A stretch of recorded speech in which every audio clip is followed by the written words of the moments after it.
Welcome to Honeybee. Don't forget to like, subscribe, and hit the bell. Real stories of love, lies, and betrayal, where every truth stings. Let's begin. My name is Robert, and this is what happened when I decided to watch the footage from the hidden cameras I installed in our home without telling my wife. What I saw shattered everything I thought I knew about love, trust, and marriage.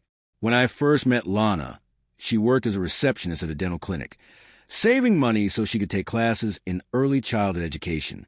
She was gentle, patient, and had a warmth that reminded me of my mom's best qualities. Lana seemed to genuinely admire my dedication to building a stable future. She understood that my ambition came from love and a desire to provide, not just from personal ambition. We dated for several years before I finally proposed. By that time, I had been promoted twice and was making enough to support both of us comfortably. Lana often talked about her dream of being a stay-at-home mom someday, and I loved the idea of being able to give her that choice. My own mom had never had that option. She had to work multiple jobs just to pay rent and keep food on the table. Those early years of marriage felt perfect. We bought a modest house in a nice neighborhood, and I poured myself into my work with the goal of providing Lana with comfort and security. I worked 50 to 60 hours a week, but when I was home, I was all in. We had dinner together most nights, spent time talking, and enjoyed each other's company. My views on family and responsibility were shaped when I was 8 years old. That was the day my father walked out, leaving nothing but a note on the kitchen counter saying he couldn't handle the financial pressure anymore. He wrote that supporting a family felt like drowning every month, so he left. My mother found the note after dropping me off at school. By the time I got home that afternoon, she had already started planning how we would survive without him. Not once did she speak badly about my father in front of me. She never made me feel like I was the reason for her struggles. Instead, she worked herself to exhaustion to keep us afloat. She juggled multiple jobs, spent long hours away from home, but whenever she was with me, she was fully present. Watching my mom hold everything together taught me something vital about responsibility. She never complained, never hinted that her life might have been easier without me. She just kept going day after day. Somewhere during those years, I made myself a promise. If I ever had a family of my own, I would never leave them. I would work as hard as it took to give them stability and protect them from the kind of fear and uncertainty that haunted my childhood. That promise became the engine that drove my entire life. I pushed myself through school, worked hard at my first job at 16, saved every dollar I could for college, and eventually built a career in financial advising that could support the future I had always dreamed of. When Lana became pregnant, we were overjoyed. We had been married 3 years and felt ready to take the next step.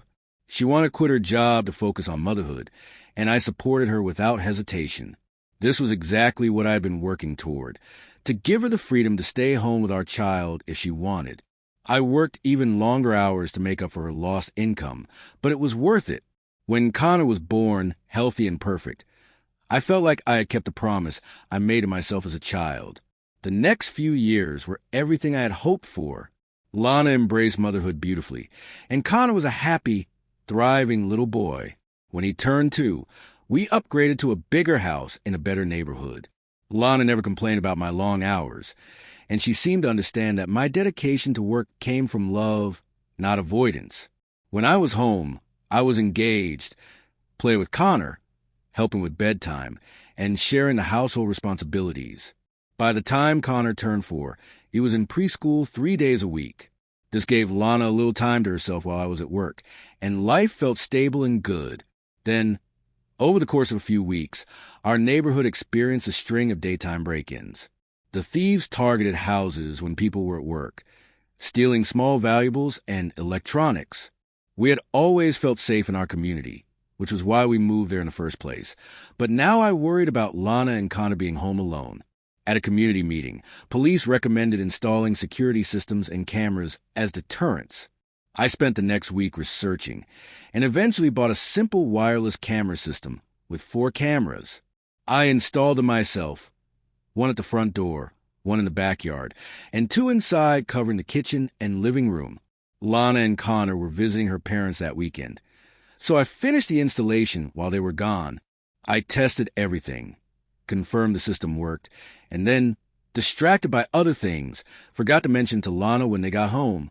The cameras were small and easy to miss, and over time, I stopped checking footage regularly.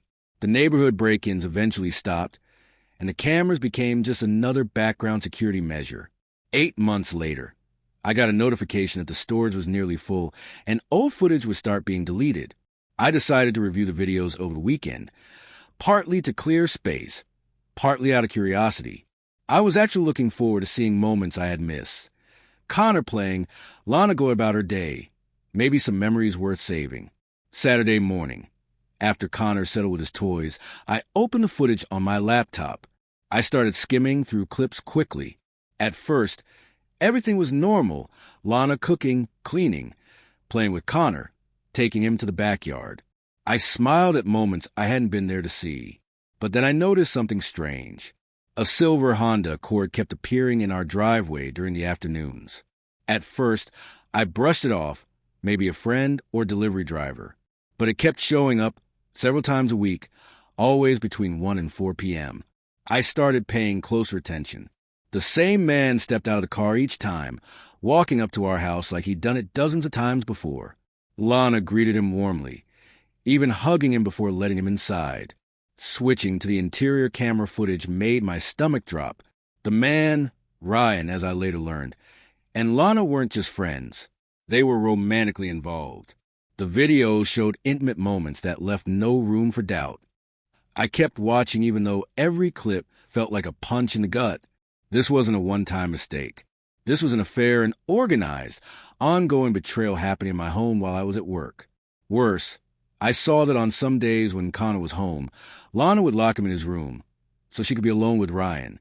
On other days, she delayed picking him up from preschool so she could spend more time with her lover, sometimes leaving our son waiting for over an hour past pickup time. I stopped watching. The betrayal was bad enough, but realizing Connor had been neglected was unbearable.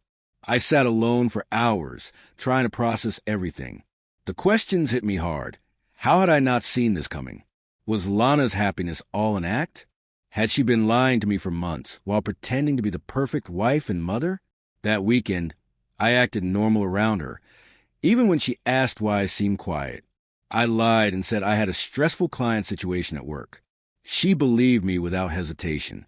The fact that she showed no guilt, no sign of internal conflict, made it even worse. Over the next few days, I observed her carefully. She carried on as if nothing was wrong, making meals, taking care of Connor, chatting with me casually. There was no sign she felt guilty at all. I had to decide what to do next. Part of me wanted to confront her right away, but I knew an emotional confrontation would only lead to excuses and denials. My priority had to be Connor. I spent sleepless nights thinking about whether the marriage could be saved, but every time I pictured staying, I remembered Connor locked in his room, waiting at school, being raised by someone who lied so easily. A week later, I decided to file for divorce. This wasn't about revenge. It was about protecting my son from growing up in a home built on lies. I consulted a family law attorney and provided the footage. He confirmed it was admissible evidence and would be powerful in court. He advised filing quickly before Lana caught on.